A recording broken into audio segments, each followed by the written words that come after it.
If there is one form of horror in the video game industry that is lacking more than any other, it would be the psychological horror. With the exception of the rare few like Sanitarium and Silent Hill 2, the industry has always favoured more unconventional horror. Zombies, monsters, and jump scares. So when a psychological horror game does appear, it gets me quite excited, and the game we're looking at today is psychological horror done right. Rise of Insanity is a psychological horror walking simulator developed and published by indie developer Red Limb Studio.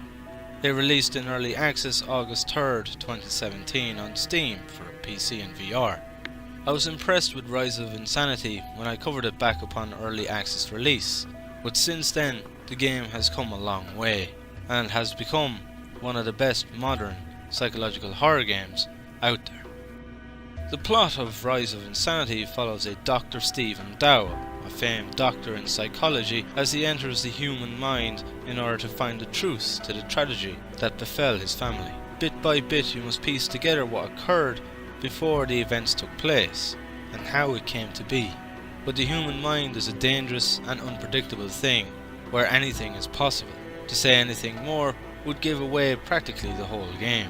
Essentially how the progression and the plot works is that while exploring the numerous places that you go to, you find various documents, letters, news articles, voice recordings and journal entries that piece together the whole story. You could say the game has three types of plot progression going on throughout. The first third of the game is very much a mystery, where you're finding out what is going on.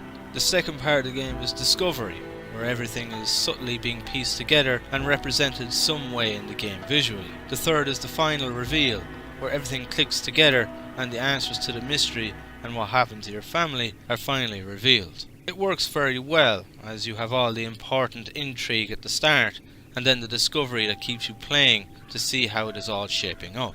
It keeps you gripped to the game from the very beginning to the very end. The biggest problem with the plot, however, is that it is rather predictable from about the halfway point. Before the plot even started piecing it all together, I had already done so.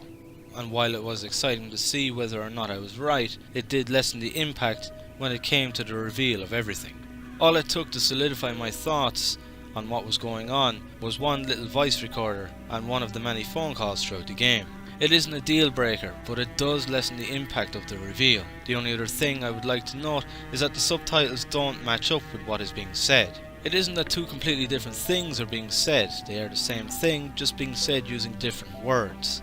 And there are a few spelling mistakes here and there, but that is to be expected from an indie developer where English isn't their native language. Aside from that, the plot does a great job at keeping you interested from the very beginning to the end.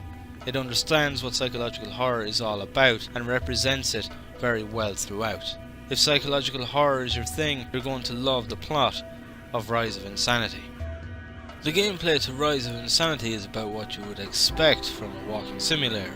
You spend most of your time exploring the many environments, looking for clues and finding ways to progress to the next scene. Often in order to progress, you will need to complete a specific task of some kind, with often there being a hint as to what you need to do. Sometimes your path will be blocked by a puzzle of some kind. These puzzles come in typical penumbra fashion, such as finding codes for locks, Morse code, or finding a specific item needed to fix something. They're all pretty easy and don't take long to figure out, but having the puzzles in the game does break up the gameplay a bit, making it a bit more than just wandering from one scene to another. They give a freshness to what would otherwise just be exploration. Of course, it wouldn't be much of a horror game if it didn't have some horror scenarios. As you explore, various horror events will occur. I won't say exactly what these events are for prevention of spoiling it, and they are all scripted. While the idea of scripted horror may not appeal to all, unlike in other similar games, they are done well. Some are very much jump scares, but a lot of them are well designed where you don't see them coming, or at least have a great build-up. There are a few games that I can actually say unnerve me or make me jump, but Rise of Insanity did a great job at doing both. Sure, some of the horror scenes aren't all that original, and definitely show their influence from movies like Hide and Seek, The Shining, and video games like Silent Hill and Alan Wake. But there are some moments in the game that really pull off some unique and original scares from time to time.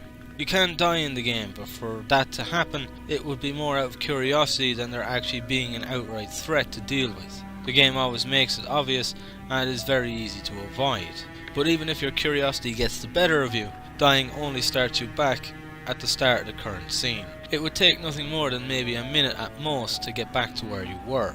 There are also a couple of segments in the game where you're flying, I assume in the body of a crow, as that is one of the main themes that keep popping up throughout the game. Here you need to fly through a cave system into the doorway of light ahead. It, like the puzzles, help to break up the standard gameplay, keeping the overall experience refreshing. With a combination of great atmosphere, ambience and well-designed visuals, Rise of Insanity really provides true horror as opposed to the jump scare fest that other titles like Layers of Fear gave. The gameplay doesn't do anything new for the genre, but it is about as good as you can get with the limited amount of gameplay possible with the walking simulator. The exploration is enjoyable and the horror of the game is equally so. You never know when something's going to happen, and yes, sometimes it is a quick jump scare, but when they have a scare that builds up tension before fully revealing itself, it works brilliantly. As someone that doesn't generally enjoy walking simulators, I can say that I've thoroughly enjoyed myself with this one. I think it's safe to say I loved the experience that Rise of Insanity gave. Its plot is proper psychological horror, it is well paced and well written, for the most part, keeping you gripped from start to finish. The gameplay may be typical of the genre, but the addition of puzzles and the flying segments, the game never feels like it is getting stale. The horror of the game does contain jump scares, but it oozes with great atmosphere and some really well designed horror scenarios that have a wonderful build up of tension that few modern horror games can compare to.